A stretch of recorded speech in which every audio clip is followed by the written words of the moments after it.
Hello everybody and welcome back. If you're just joining us, I am building an all-in-one woodworking workstation, ultimate workbench, whatever you want to call it.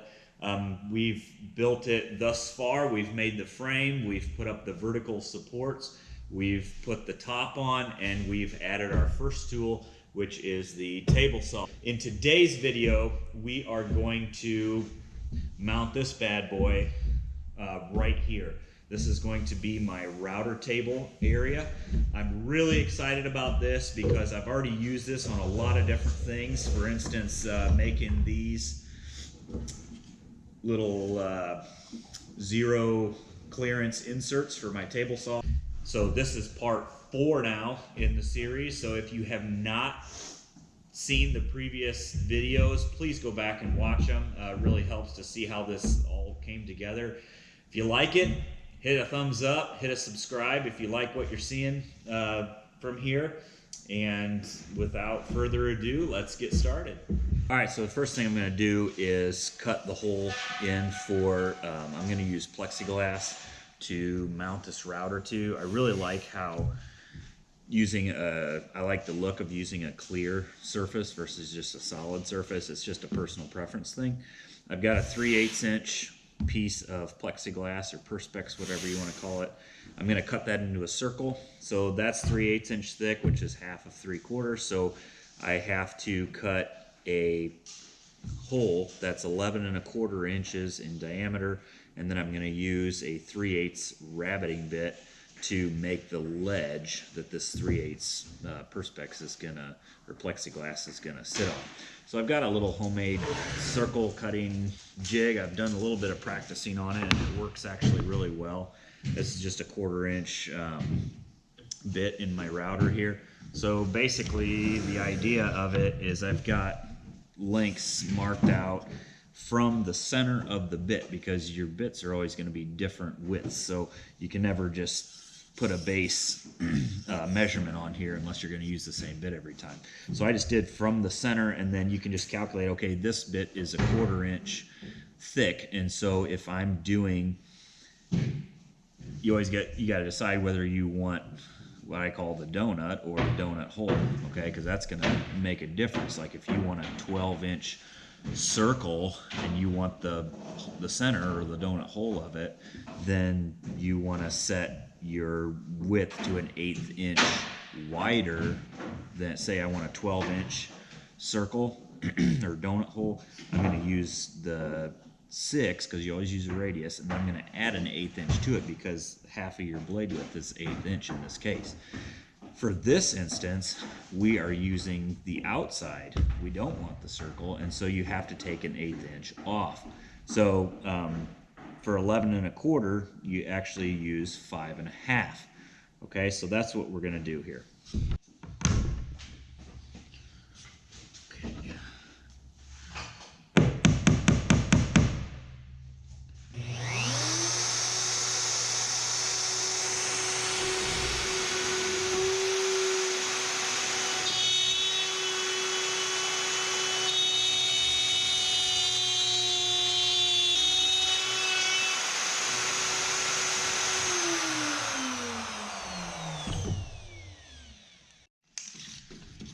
Alright, so if I put this on the 10, right here, we are 21 1/4 exactly, which is perfect because we're going to take 3/8 and 3/8, which is 3/4, which is going to get us a perfect 12 inch ledge or lip for our plexiglass.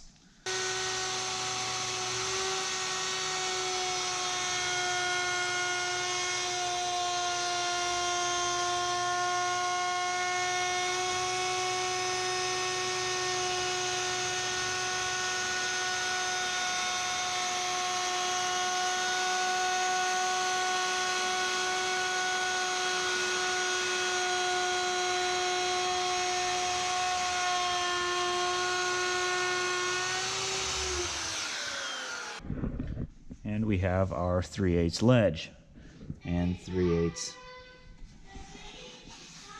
lip underneath.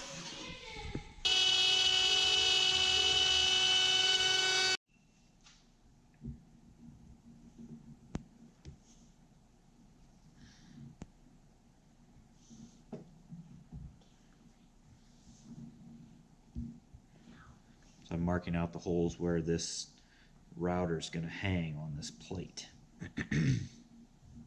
This is the bottom of the fixed base.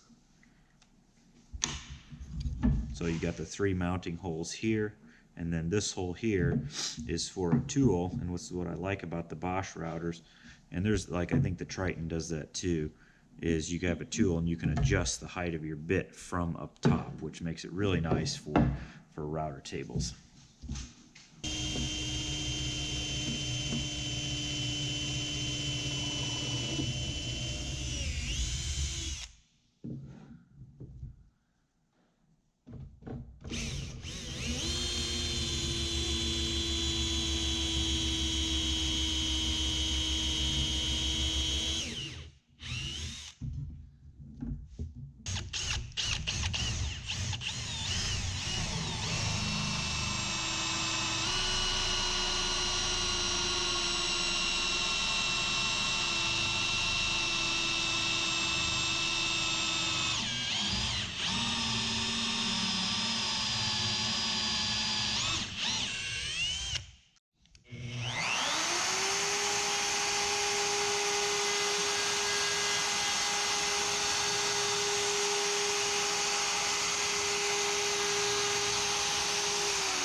All right, that's perfectly level.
All right, we're going to put these runners on here so that it keeps the fence at a perfect 90-degree angle to the router so that it can't do this number on us, okay?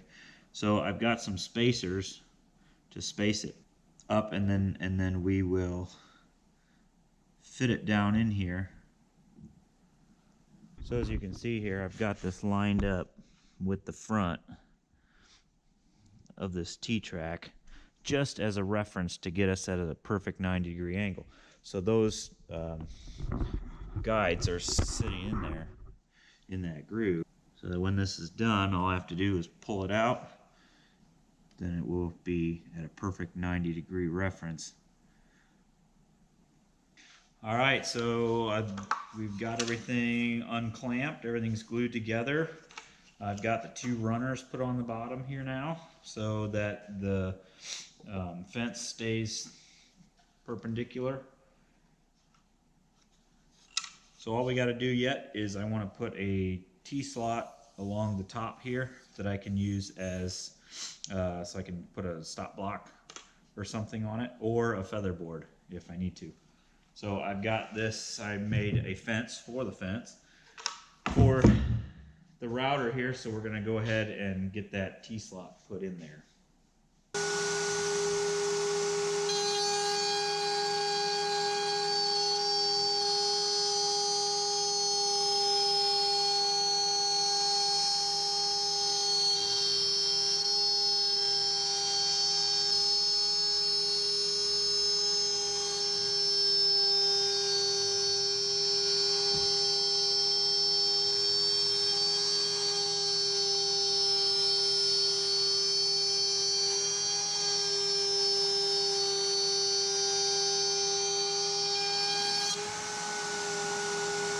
So I bought the wrong bit. This bit's for 1/4 inch T-bolts and things, but I really like the larger ones, the 7/16 ones, and so I have to, instead of exchanging the bit or whatever, I just made them wider and a little bit deeper. So it takes a little extra time, but we can make it work.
We'll put our rabbiting bit in here. I'll show you how that works.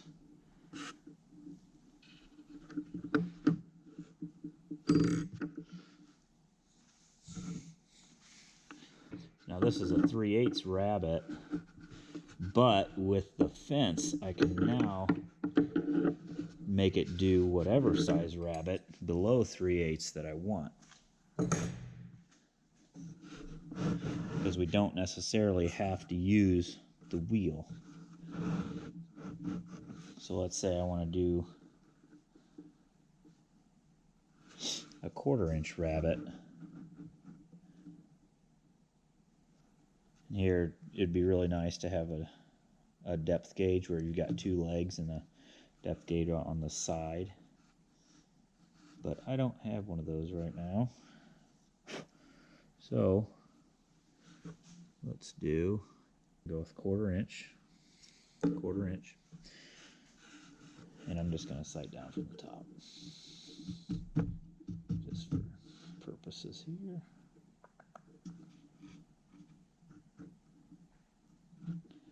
Right there.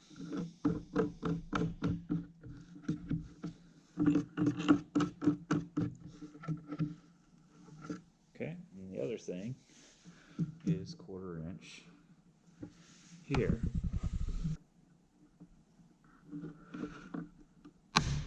And there we go. All right, let's run a piece through. We'll just use this piece of stock for now.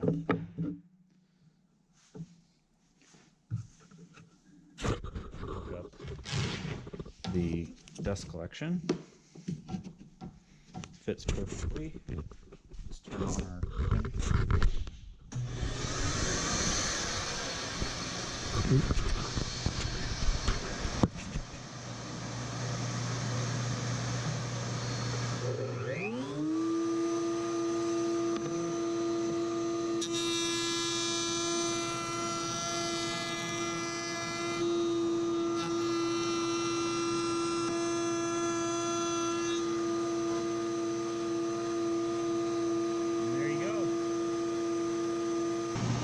suction is really good right here, and it's very clean, so that part of it's working well. All right. So we've got 1/4 inch and 1/4 inch. Cool. Or we can do something, you know, independent of the fence. Like anything with a guide wheel on it.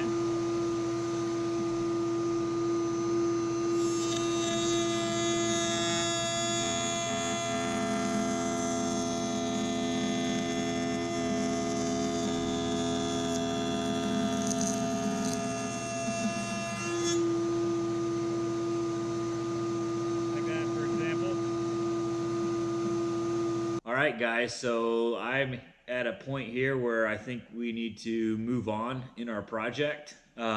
This router table really turned out nice. I really like it. I've already used it for a couple things and really love it. So just to recap real quick, we've cut the hole for the router. We've sized the piece of plexiglass and set it in there, got our height so it's nice and flush with the top of our bench here. We've mounted the router onto it. We've routed these T-slots for the fence and a cross T-slot for feather boards or whatever else we might need that for. And then we built the fence and we routed a T-slot in that for like stop blocks or for different jigs that we might be using. The fence also has guides in it so that it stays at a nice 90-degree angle. And we have a dust collection port on the fence as well. So there's a few little cosmetic things that I will put on the side here and some slides and things like that. But there are a couple things that can't happen yet until a couple of the other steps are done. So what I think I'm going to do at the end of this series is I'm going to just skin this thing as a whole and make one whole video on all the cosmetic faces that I put on it, different doors on the front and things like that. So for now, I need to move on because my wife wants me to build some raised bed gardens. So I've got some 12-foot 2x6s that need to be cut on the miter saw, as you can see over there, and not a very good in-feed or outfeed support tables for a 12-foot 2x6. So this table is really going to come in handy, but that is the next step, is to put it on our miter saw. And stick around because we'll do that next, and we'll see you next time.